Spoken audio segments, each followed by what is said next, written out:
شامل کرتے ہیں سیالکوٹ سے ہمارے نمائندے محمد عرفان کی رپورٹ کے مطابق سیالکوٹ ڈپٹی کمشنر محمد ذوالقرنین نے کہا ہے کہ وزیر اعلیٰ پنجاب مریم نواز شریف کی ہدایت پر ماحول کول پلاسٹک اور پولیتھین بیگز ختم کرنے کے لیے سول سوسائٹیز بالخصوص خواتین کو اپنا کردار ادا کرنا ہوگا۔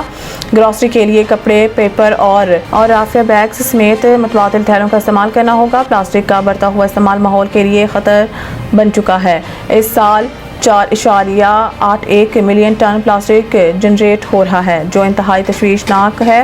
پہلا پلاسٹک انسانی، جنگلی اور آبی حیات کو شدید متاثر کر رہا ہے، وہیں پر سیوریج کے نظام کو چوک کر کے اربن فلڈنگ کا باعث بنتا ہے۔ یہ بات انہوں نے آج women chamber of commerce and industry کے زیر اہتمام نو ٹو پلاسٹک کے عنوان سے منعقد سیمینار سے خطاب کرتے ہوئے کیا۔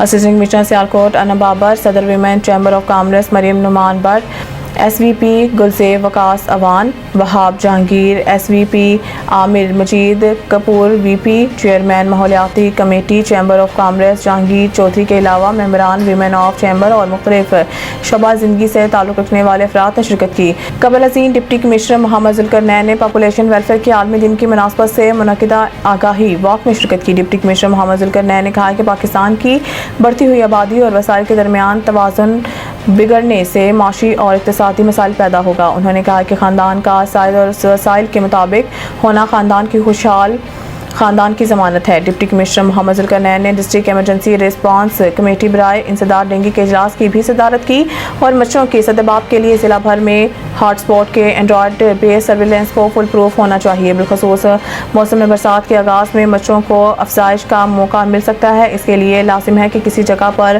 مستقل پانی جمع نہ ہو۔